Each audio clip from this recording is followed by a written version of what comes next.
본문 말씀 마태복음 11장 7절로 15절 말씀입니다. 마태복음 11장 7절로 15절 말씀, 하나님의 말씀입니다. 제가 봉독하겠습니다.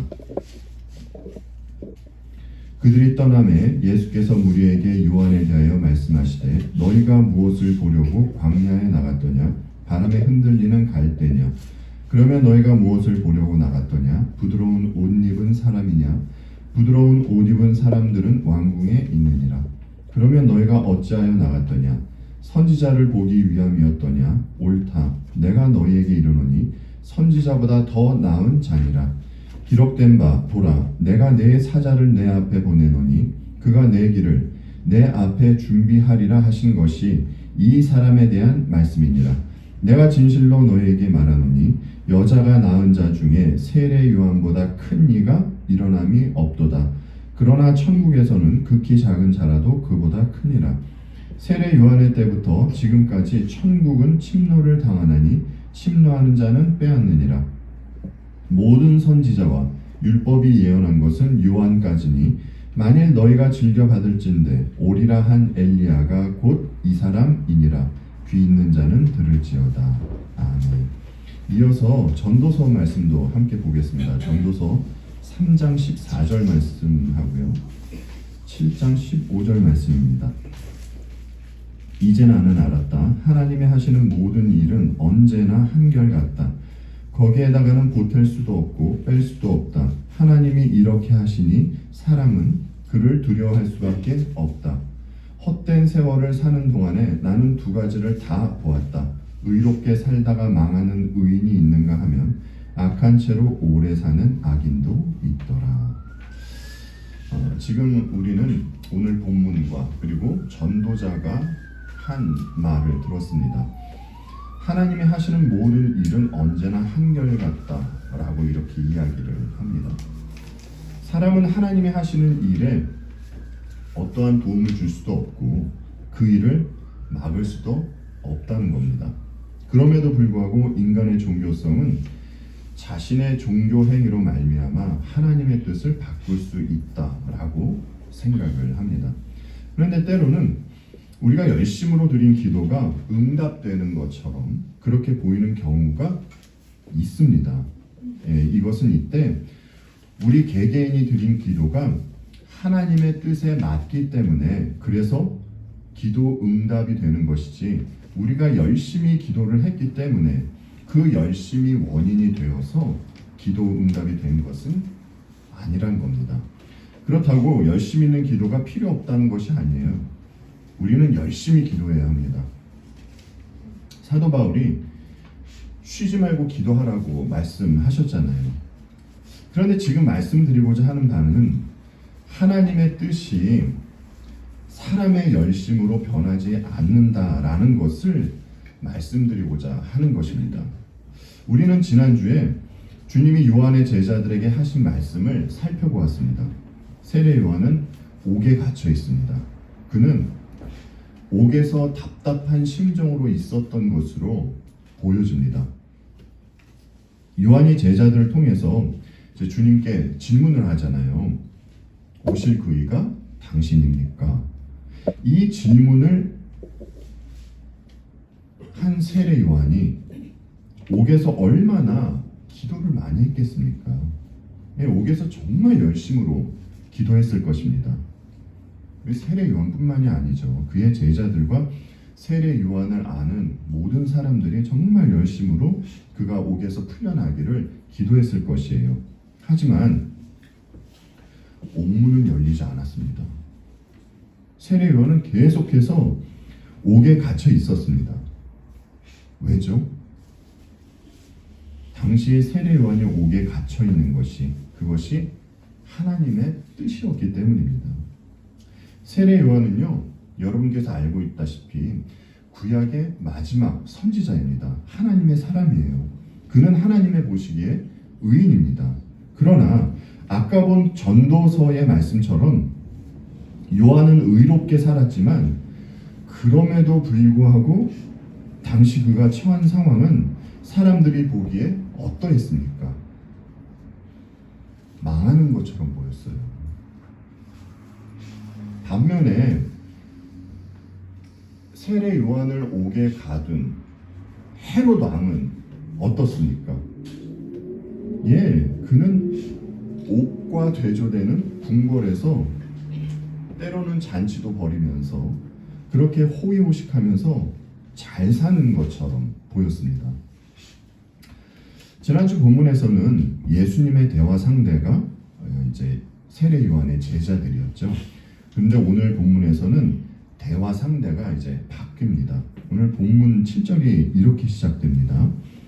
그들이 떠남에 예수께서 무리에게 요한에 대하여 말씀하시되, 그들이 떠남에 떠난 그들이 세례 요한의 제자들을 말하는 것이죠. 요한의 제자들이 떠나고 예수님은 남아있는 무리에게 이제 요한에 대해서 말씀을 하시는데, 여러분께서 알고 계시듯이 구약에서 하나님은요 백성들에게 꾸준히 선지자를 보내주셨습니다. 하지만 말라기 이후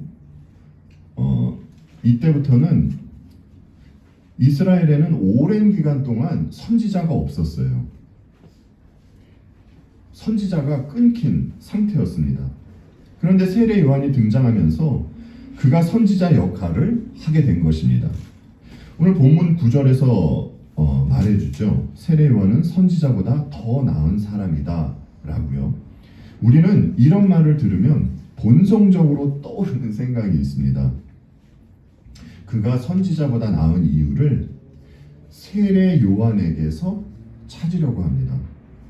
세례 요한은 말씀 묵상과 기도에 전념했던 사람이고 너무나 거룩한 삶을 살았을 것이라 이렇게 생각을 한다라는 것이에요. 물론 세례 요한을 보면, 성경이 그를 묘사하고 있는 것을 보면 그는 세상 사람과 구별되는 거룩한 삶을 살았습니다. 세례 요한은 낙타털 옷을 입고 있었고요. 그가 먹는 주된 음식은 메뚜기와 석청이었습니다. 누가 봐도 세례 요한은 세상과는 정말 다른 이렇게 검소한 삶을 사는 것이 사실입니다. 하지만 그가 이러한 삶을 살았기 때문에 그래서 예수님께서 요한을 선지자보다 더 나은 자다 라고 하신 것이 아니란 겁니다. 그러니까 다른 말로 하면 요한의 됨됨이를 보시고 여태껏 있던 그 선지자들의 순위를 매기신 후에 요한은 그 어떤 선지자보다 나은 자다 라고 말씀하신 것이 아니란 것이에요. 예수님께서 세례 요한을 이렇게 말씀하신 것은 그에게 맡겨진 역할이 있었기 때문입니다. 그는 예수님이 오실 것을 준비하던 사람이었기 때문이에요. 여러분 말라기 3장 1절 말씀하고요, 말라기 4장 5절로 6절 말씀 함께 볼게요. 만군의 여호와가 이르노라, 보라 내가 내 사자를 보내리니 그가 내 앞에서 길을 준비할 것이요 또 너희가 구하는 바 주가 갑자기 그의 성전에 임하시리니 곧 너희가 사모하는 바 언약의 사자가 임하실 것이라. 보라 여호와의 크고 두려운 날이 이르기 전에 내가 선지자 엘리야를 너희에게 보내리니 그가 아버지의 마음을 자녀에게로 돌이키게 하고 자녀들의 마음을 그들의 아버지에게로 돌이키게 하리라. 돌이키지 아니하면 두렵건대 내가 와서 저주로 그 땅을 칠까 하노라 하시니라. 세례 요한의 역할은요 예수 그리스도의 길을 예비하는 역할이에요. 그는 실제 엘리야가 환생한 것이 아니지만 엘리야와 같은 모습으로 그렇게 선지자 역할을 했습니다. 그래서 예수님이 본문 10절에서 이렇게 말씀을 하신 것이에요. 기록된 바 보라 내가 내 사자를 내 앞에 보내노니 그가 내 길을 내 앞에 준비하리라 하신 것이 이 사람에 대한 말씀입니다. 그리고 우리가 여기서 이제 생각해 볼 사항이 있습니다. 세례 요한은 분명히 주님의 길을 예비한 사람입니다. 그리고 이 역할을 충실히 이행했습니다. 그렇다면 세례 요한은 어떻게 이 역할을 맡게 됐고 이 역할을 할 수 있는 능력을 얻게 된 것입니까? 세례 요한이 자기가 스스로 나는 선지자가 되어야겠다 라고 그렇게 스스로 결정을 하고 광야로 나가서 그에 걸맞는 돌을 닦았기 때문에 그에게 그런 능력이 생긴 것인가요? 아니요, 그렇지 않죠. 하나님께서 세례 요한에게 이런 영광된 역할을 맡기셨을 뿐 아니라 이 역할을 잘 수행할 수 있는 능력을 주셨기 때문입니다. 이렇게 하나님께서 하신 일로 말미암아 그는 주님으로부터 선지자보다 더 나은 자다라는 이런 영광스러운 말을 주님으로부터 들을 수 있었던 겁니다. 그리고 여러분 이 사실을 꼭 좀 기억해 주셨으면 합니다. 이게 지금 말씀드린 세례 요한보다 우리는 더 영광스러운 존재입니다. 따지고 봅니다. 여러분 왜 그런 줄 아세요? 세례 요한은 예수 그리스도가 오실 것을 준비하던 사람입니다. 그렇죠. 주님을 준비하던 자도 이렇게 영광스러운 취급을 받았습니다. 그런데 우리는 어떻습니까? 세례 요한이 주께서 오실 것을 준비했다면 주님은요, 우리를 위해서 준비하신 것이 있습니다. 율법. 주님은 우리를 위해서 이 율법을 온전히 이루어 놓으신 것이에요. 주님은 이 땅에서 당신을 위해서 이 준비를 하실 아무런 이유가 없으셨습니다. 그럼에도 불구하고 이 준비를 하신 것은 저와 여러분을 위해서입니다. 세례 요한이 주님을 준비했고 주님은 우리를 위해서 준비해 주신 것이 있었던 것이에요. 그 결과 우리가 어떻게 되었습니까? 그리스도 안에서 있을 수 있는 그런 복된 존재가 된 것입니다. 그러니까 결국 세례 요한이 예비한 것이 우리를 위해서도 예비한 것이 되는 것입니다. 우리는 이토록 영광스러운 존재입니다. 왜죠? 우리 스스로가 고급한 존재이고 영광스러운 존재라서 그런가요? 아닙니다. 우리는요 예수 그리스도 안에 있기 때문이에요. 이 사실을 꼭 여러분들 명심해 주시기 바랍니다. 그리고 사도 바울이 고린도전서에서 이런 말씀을 하세요. 고린도전서 4장 말씀이죠. 9절로 13절 세 번역으로 함께 보겠습니다. 내가 생각하기에 하나님께서는 사도들인 우리를 마치 사형수처럼 세상에서 가장 보잘것없는 사람들로 내놓으셨습니다. 우리는 세계와 천사들과 사람들에게 구경거리가 된 것입니다. 우리는 그리스도 때문에 어리석은 사람이 되었지만 여러분은 그리스도 안에서 지혜 있는 사람이 되었습니다. 우리는 약하나 여러분은 강합니다. 여러분은 영광을 누리고 있으나 우리는 천대를 받고 있습니다. 우리는 바로 이 시각까지도 줄이고 목마르고 헐벗고 얻어맞고 정처 없이 떠돌아다닙니다. 우리는 우리 손으로 일을 하면서 고된 노동을 합니다. 우리는 욕을 먹으면 도리어 축복하여 주고 박해를 받으면 참고 비방을 받으면 좋은 말로 응답합니다. 우리는 이 세상의 쓰레기처럼 되고 이제까지 만물의 찌꺼기처럼 되었습니다. 사도 바울이 고린도 교회 교인들에게 하시는 말씀입니다. 당시 바울이 그가 처한 상황을 잘 보여주는 대목이에요. 바울이 얼마나 힘들었는지 여러분 9절 말씀을 보세요. 사람들에게 있어서 정말 가장 고통스러운 것은요, 무슨 누구에게 얻어맞거나 아니면은 배가 고프거나 이런 것이 아니라 자신의 가치가 없는 것, 이렇게 느껴지는 것입니다. 그런데 바울이 그것을 느꼈다는 것이에요. 자신이 사형수가 된 것처럼 그렇게 느꼈다고 하죠. 사형수가 할 일은 아무것도 없습니다. 사람들 그 누구도 사형수에게 뭔가를 기대하지는 않습니다. 사형수는 그야말로 죄인으로 낙인 찍히고 가치 없게 여겨지는 이들입니다. 그런데 바울이 느끼기에 자신은 무엇과 같이 느꼈다는 것입니까? 곧 형장에서 사라질 그 사형수와 같이 느꼈다는 것이에요. 자기는 마치 세상의 쓰레기가 된 것처럼, 만물의 찢기가 된 것처럼 그렇게 느꼈는데, 이렇게 바울이 느끼는 이 비참한 상황을 누가 허락하셨다는 겁니까? 여러분, 저희가 지금 읽은 이 고린도전서 4장 9절에 이 9절 말씀의 시작이 어떻게 됩니까? 내가 생각하기에 하나님께서는, 이렇게 시작이 되죠. 예, 하나님께서 허락하셨다는 것이에요. 하지만 여러분, 바울이요, 동시에 무엇을 알고 있었습니까?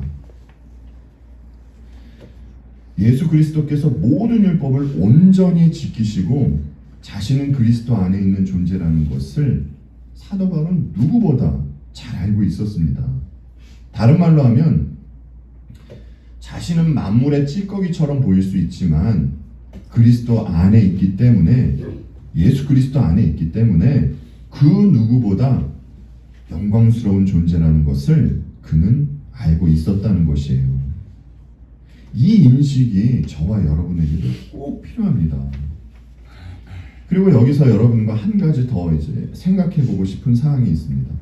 사도 바울이 주님을 만나기 전에는요, 속된 말로 세상에서 엄청 잘 나가던 사람입니다. 그런 사람이었어요. 그런데 바울이 예수님을 인격적으로 만나고 어떻게 됩니까?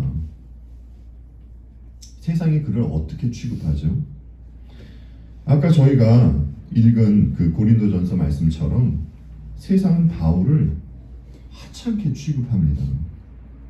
여기서 우리는 한 가지 중요한 사실을 알 수 있어요. 구약의 선지자가 되었건 신약의 사도가 되었건 하나님의 사람은 세상에서 고난을 받게 된다는 것입니다. 그러면 여러분, 반드시 선지자하고 사도만 세상에서 이런 취급을 받을까요? 아니요. 선지자와 사도의 가르침을 받은 모든 그리스도인들이 세상에서 이런 취급을 받게 된다는 것이에요. 그래서 본문 12절 말씀을 보시면 이렇습니다. 세례 요한의 때부터 지금까지 천국은 침노를 당하나니 침노하는 자는 빼앗느니라. 그러니까 요한의 때부터 지금까지 천국은, 하나님 나라는 고통을 겪는데 세상이 천국과 천국 시민들을 박해한다는 것입니다. 여러분 보세요. 세례 요한은요, 하나님께서 예비한 사람입니다. 그는 이 땅에 천국을 임하게 할 예수 그리스도를 가리키고 있던 사람이에요. 이런 그가 세상의 왕을 상징하는 헤롯을 만나자 어떤 일이 벌어집니까? 예, 참고로 헤롯이 얼마나 간교한지 예수님께서 그를 어떻게 불렀는지 아세요, 여러분? 기억나세요? 예, 예수님은 헤롯을 가리켜서 여우라고 했습니다. 이런 헤롯이 선지자 앞에 서자 자신의 죄가 드러나잖아요. 그래서 헤롯이 회개를 하나요, 여러분? 안 합니다. 우리가 알고 있듯이 그는 결국 세례 요한의 머리를 잘라서 죽이고 말아요. 근데 여기서 희한한 것이 있습니다. 가끔 이 시대 사람들을 보면 자신이 그 죄를 지어놓고도 그것이 죄인 줄도 모르고 뻔뻔한 모습을 보이거나 죄인 줄 알아도 그것을 우기고 억지 부리는 모습을 보일 때가 있습니다. 여러분께서 뉴스를 보셔서 뭐 저보다도 더 잘 아실 것이에요. 진짜 성경이 말하는 대로 사람들은 점점 양심이 굳어 있는 것 같아요. 하지만 헤롯은 세례 요한을 죽이기 전에 그의 마음이 어떠했는 줄 아십니까, 여러분? 마음이 괴로웠습니다. 그러니까 오늘날 사람들이 당시 헤롯보다 더 잔인해졌다는 것이에요.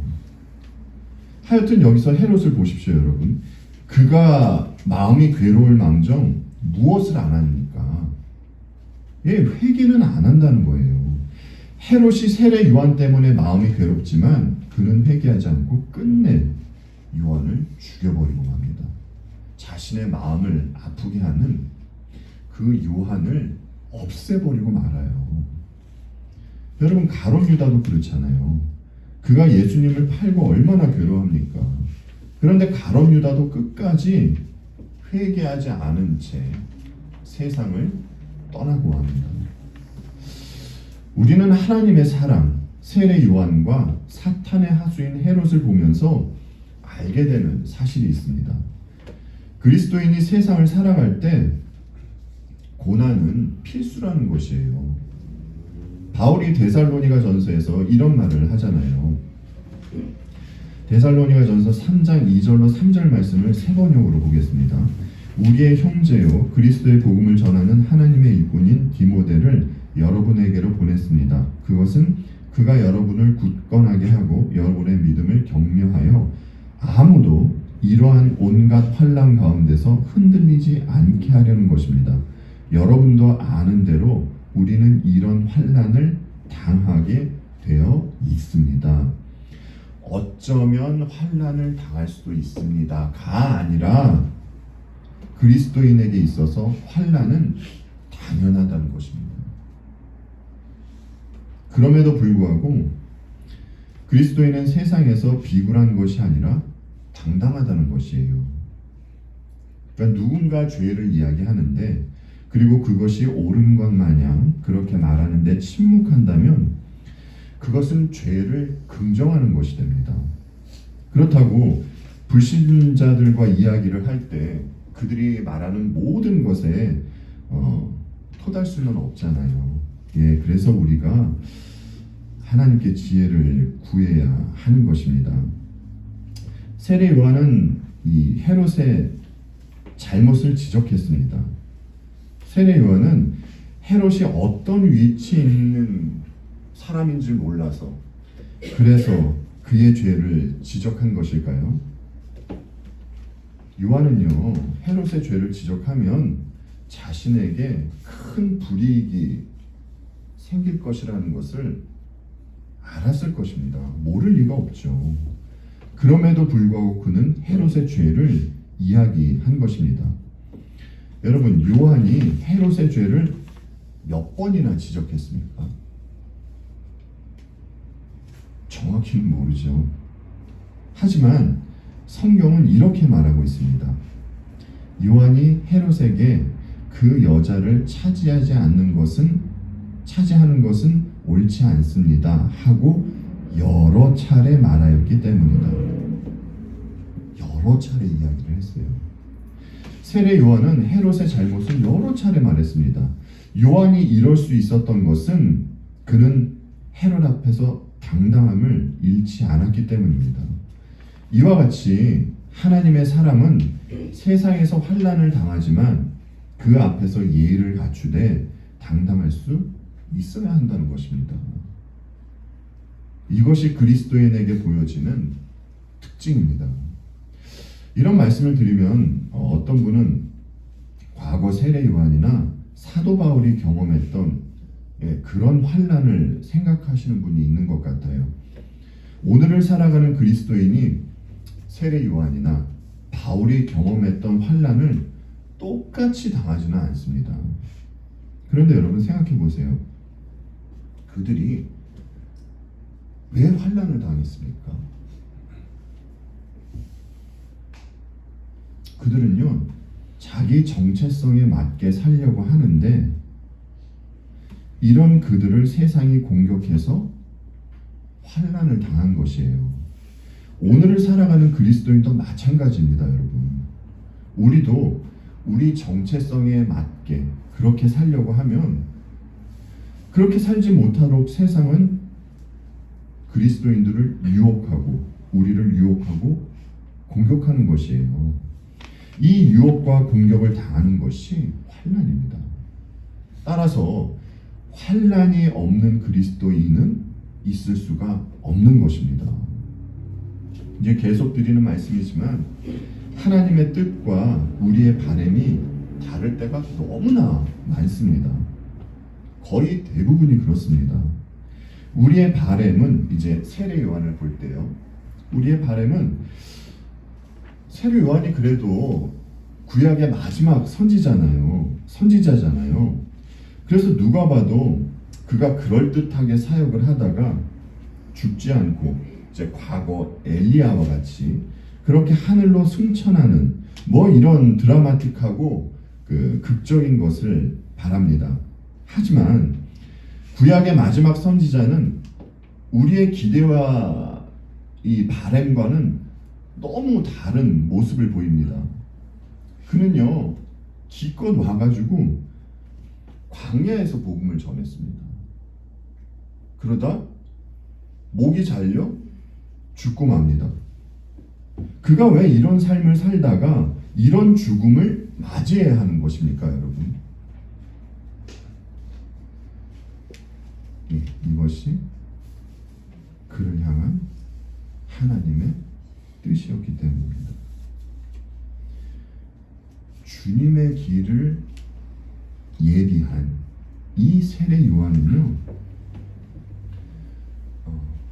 앞으로 오실 주께서 우리 주께서 어떤 삶을 사실지 그리고 어떤 죽음을 맞이하실지에 대해서도 자신의 삶을 통해서 미리 예표적으로 보여준 것이에요.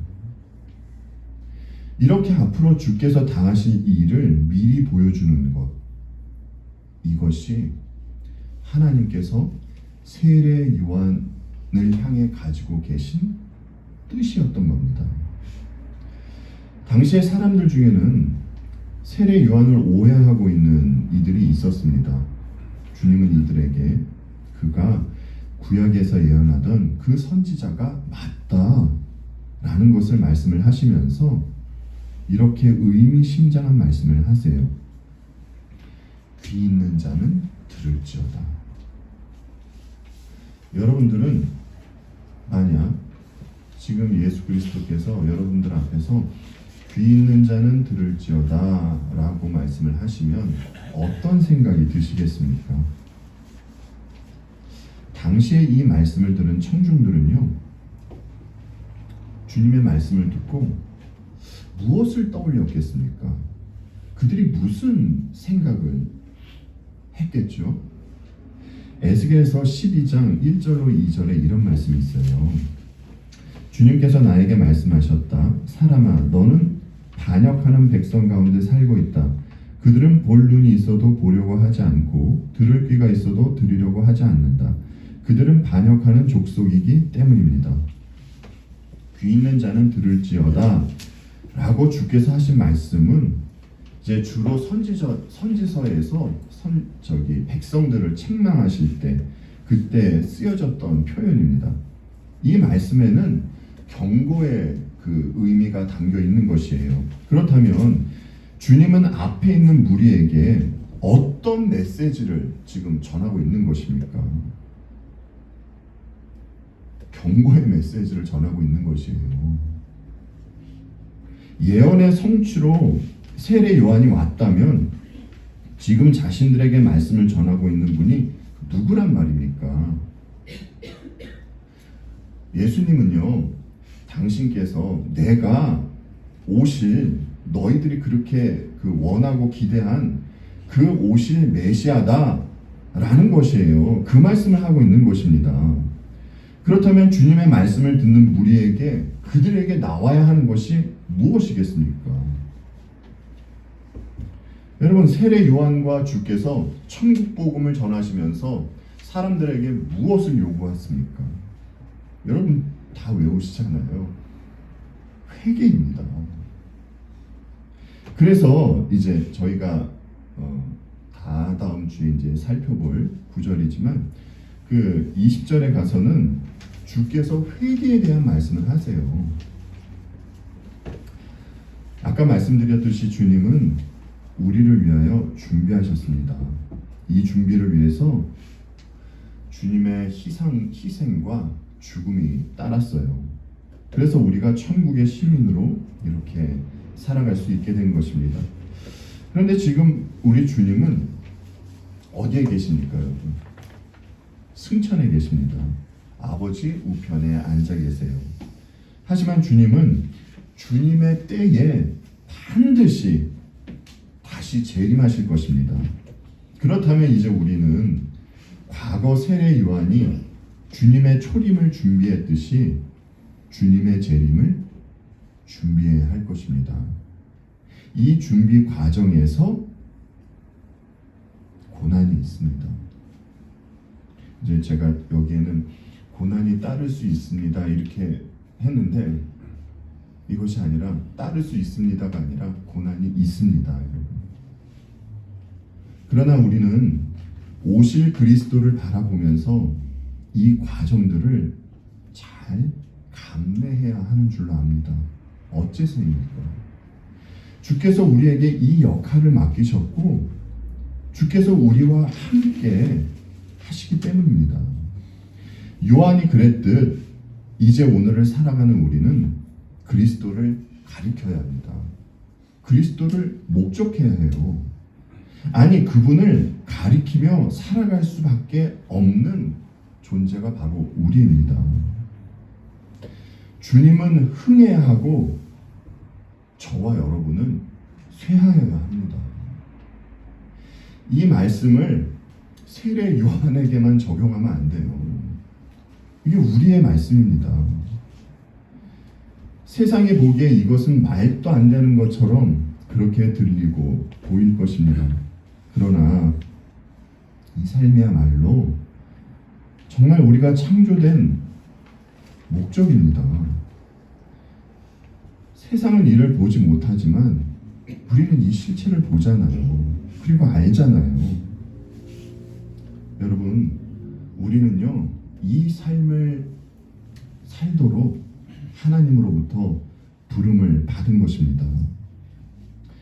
세상에서 의인은 망하는 것처럼 그렇게 보일 수 있습니다. 그러나 천국 시민은 비록 이 땅에서는 죽는 것처럼 별 볼 일 없는 것처럼 그렇게 보일 수 있지만 그들은 결국 영원한 생명을 얻게 된 것이에요. 아니, 영원한 생명을 이미 얻었기 때문에 그래서 여기서는 죽는 것처럼 그렇게 보이는 일들이 생기는 것입니다.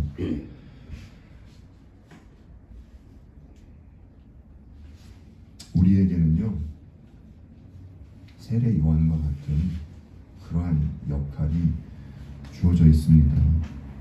우리에게 주어진 이 영광스러운 삶을 통해서 앞으로 오실 우리 주님을 준비하며 그렇게 또 하늘의 소망과 감사함으로 주님께 찬양을 드리며 그렇게 살아가는 저와 여러분이 되기를 진심으로 바라면서 오늘 말씀을 마치도록 하겠습니다. 기도하시겠습니다.